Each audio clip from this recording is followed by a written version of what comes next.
Maria I of Portugal spent years refusing to let anyone wash her body below the neck, because in her fits of madness she fought off every attempt to undress her.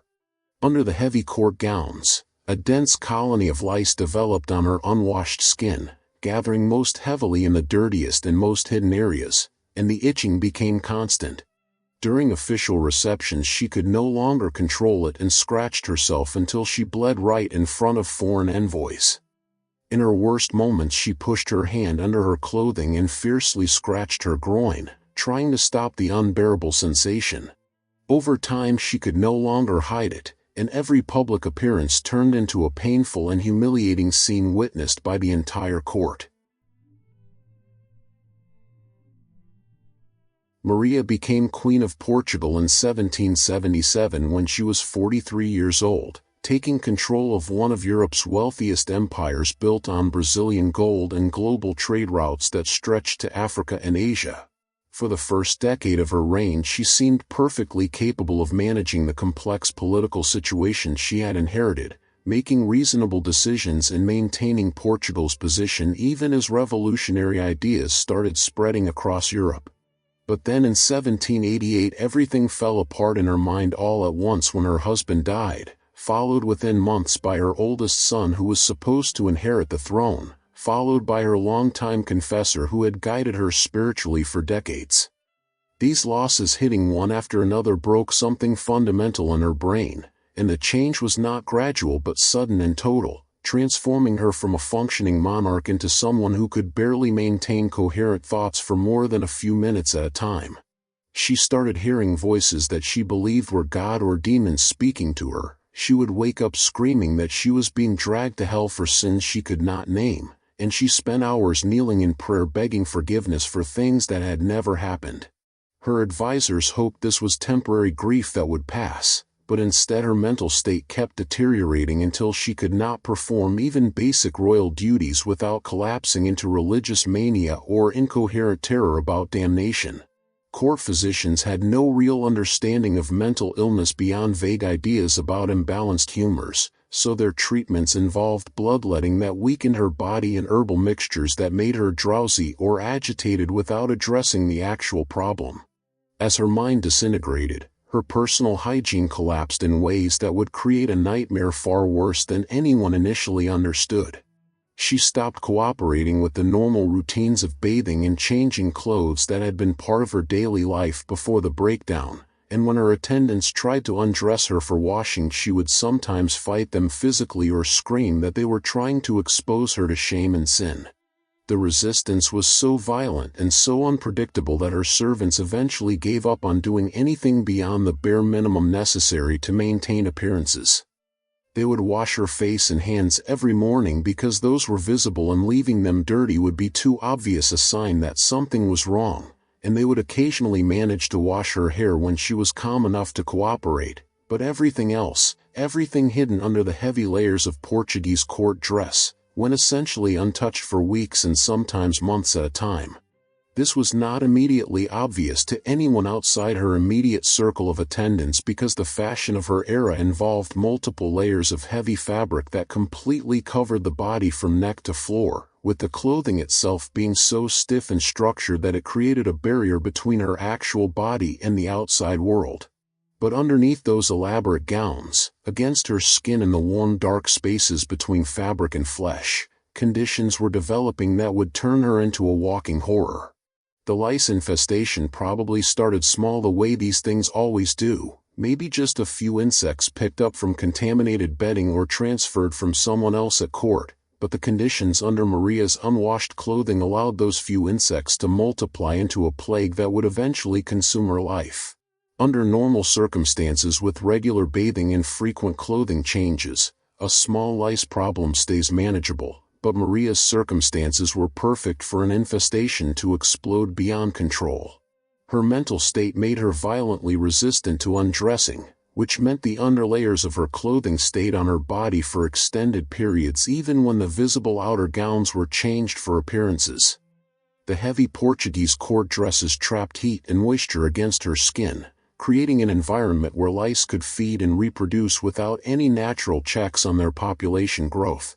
Her scalp was the first place where the problem became visible because hair washing was one of the few grooming tasks that continued with some regularity, but even though they washed her hair they could not stop her from scratching her head constantly, digging her nails into her scalp until she drew blood and created wounds that would become infected. People who saw her scratching during meetings assumed it was another symptom of her madness rather than a response to a very real physical problem that was getting exponentially worse every day.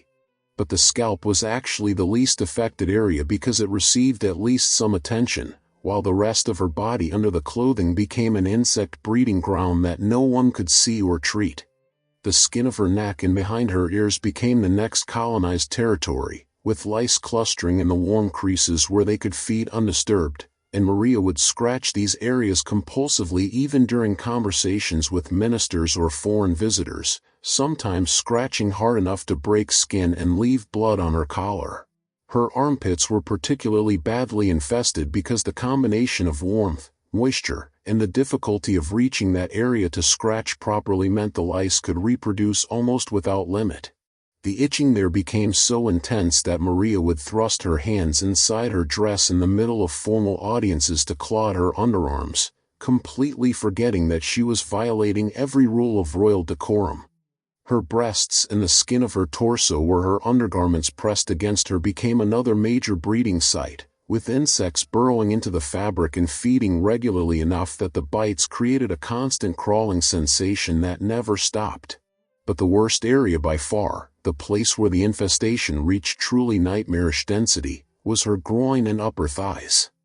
The combination of warmth, moisture, and complete lack of washing in that region created conditions where lice could multiply faster than anywhere else on her body, clustering so thickly that the itching must have been absolutely maddening. Maria would scratch frantically at her crotch through her skirts during council meetings, in church services, while sitting on her throne, unable to stop herself because the sensation of thousands of insects feeding on the unwashed skin of her genitals and inner thighs overrode every other consideration including her position as queen.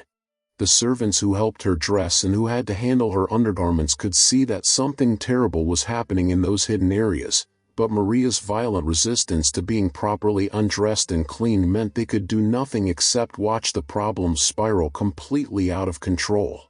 The situation that had been developing in private finally exploded into public view during a formal diplomatic reception that was supposed to be a carefully managed display of Portuguese royal authority. A Spanish ambassador had traveled to Lisbon to negotiate trade agreements, and the event required Maria to sit on her throne in full regalia and receive his credentials according to precise protocol where every gesture and word was choreographed in advance. She took her seat wearing elaborate court dress with her hair arranged in the formal style and her face showing the blank expression that had become normal for her, and the ambassador began his prepared speech presenting his credentials and explaining the purpose of his mission. Maria tried to focus on what was being said and translated for her, but the itching that had been building all morning was becoming impossible to ignore. She started by scratching her head, digging her fingers into her scalp with enough force that her hairstyle began coming apart and strands fell across her face, but that brought no relief, so she moved to her neck, clawing at the skin there until red marks appeared. The itching would not stop, it kept intensifying, spreading to her armpits and breasts and down to her groin where the sensation was so overwhelming that rational thought became impossible. Before anyone could intervene or even fully process what was happening, Maria thrust both hands inside her dress and began frantically scratching at her armpits, then her breasts, then finally reaching down to claw at her crotch, writhing on the throne in a display so shocking that the entire room fell into stunned silence. The Spanish ambassador stood frozen with his mouth open, not sure whether to continue his speech or pretend he had not just watched the Queen of Portugal publicly scratching her genitals during a state function, and Maria's own courtiers were paralyzed between wanting to help and knowing that approaching her in this state might make things worse. She scratched and scratched, her hands working frantically inside her dress, making small whimpering sounds of frustration because no amount of scratching brought lasting relief from the insects feeding on her unwashed skin. The episode finally ended when she exhausted herself and slumped back, breathing heavily with her clothing disheveled and her face flushed, and her attendants rushed in to escort her from the throne room while making apologetic noises about her delicate health. Within weeks the story had spread throughout European diplomatic circles, with increasingly horrified versions describing Portugal's mad queen scratching herself like an animal in front of foreign dignitaries, and Maria's reputation shifted from tragic figure suffering from grief to something much darker and more disturbing. But worse than the diplomatic embarrassment was what started happening to the people around her, because the lice infesting her body and clothing were spreading to anyone who came into close contact with her or who handled items she had touched. Female attendants who helped her dress discovered their own scalps itching within days, and the infestation spread from there to other servants and eventually to minor nobles who attended court regularly without realizing they were being exposed every time they came near the queen. The palace tried to contain the spread by isolating Maria's belongings and ordering more frequent washing, but the scale of her personal infestation made effective treatment impossible, especially since she fought any attempt to properly examine or clean her body. They started burning her garments after she wore them because washing was not sufficient to eliminate the parasites that had colonized every fiber of fabric, and the smell of burning silk and expensive cloth became a regular feature of palace life as her wardrobe was systematically destroyed. Some servants refused to work in her chambers anymore regardless of pay or prestige because they had seen what happened to colleagues who spent too much time near her infested body, and the palace had to rotate staff constantly to prevent prolonged exposure. The church declared that Maria's condition might be divine punishment for unspecified sins, and this interpretation spread among people who wanted to believe there was some moral explanation for the nightmare of watching their queen reduced to a filthy, scratching creature who barely resembled a functioning human being. As years passed with no improvement in Maria's mental state and the lice infestation becoming a permanent condition of her existence, her entire daily routine collapsed into an endless cycle of itching and scratching that consumed every waking moment and made normal royal functions completely impossible. She would wake up already clawing at herself before full consciousness returned, her hands moving automatically to her scalp and neck and then down to her armpits and breasts and finally to her groin where the itching was always worst.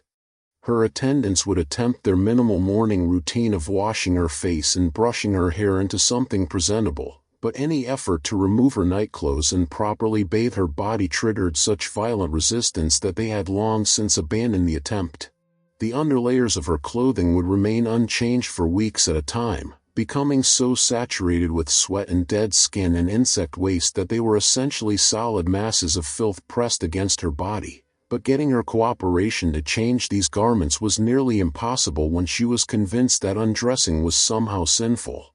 The itching never stopped, not for a moment, not even in sleep, based on the way she would wake herself up scratching in the middle of the night.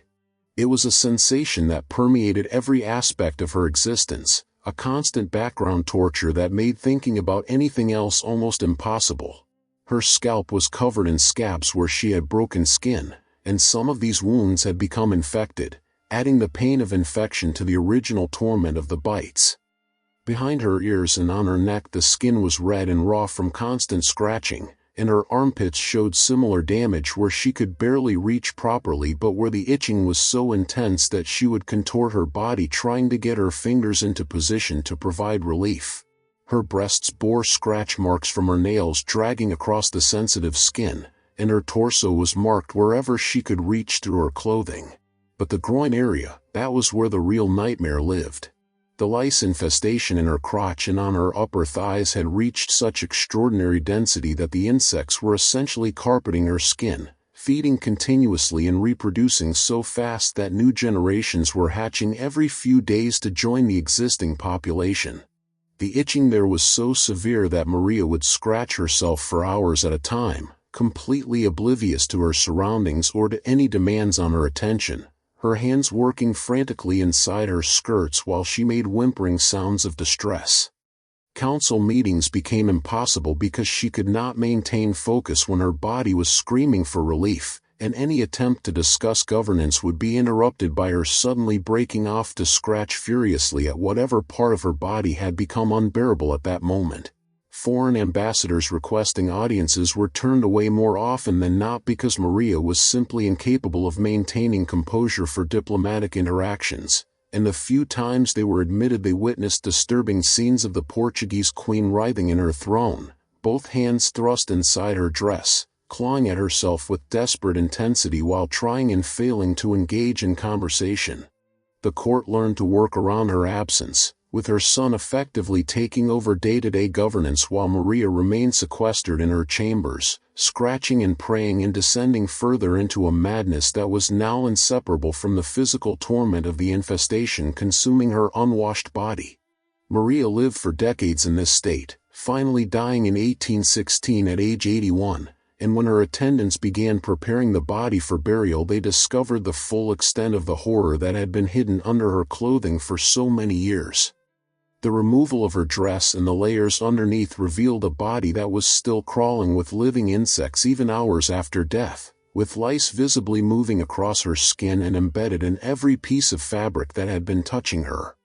The smell that was released when the clothing came off was so overpowering that several women working on the corpse had to leave the room to vomit, a combination of unwashed flesh and insect waste and infected wounds that had been festering for years under the heavy gowns. They burned everything immediately, not just the outer garments but every single layer down to the chemise that had been pressed against her skin, because there was no conceivable way to clean fabric that infested and no one wanted to risk the parasites spreading to anyone else. Her bedding was burned, her mattress was burned, the curtains around her bed were burned, essentially everything in her chambers that could harbor insects waiting to find a new host. The washing of her corpse revealed the full extent of the damage the infestation and her scratching had caused over the decades. Her body was covered in scars and discolored patches where the skin had been damaged so severely by constant scratching that it never properly healed. Her scalp had large bald sections where the hair follicles had been destroyed, and the remaining hair was so matted with filth and insect debris that it had to be cut away rather than cleaned. Her neck and the area behind her ears showed similar scarring, and her armpits were a disaster of damaged tissue from years of frantic clawing at skin that was constantly being bitten by insects she could not eliminate. Her breasts and torso bore the marks of her fingernails and the infections that had developed in the wounds she created, but the worst damage was concentrated in her groin and on her inner thighs where the lice infestation had been most severe for the longest time.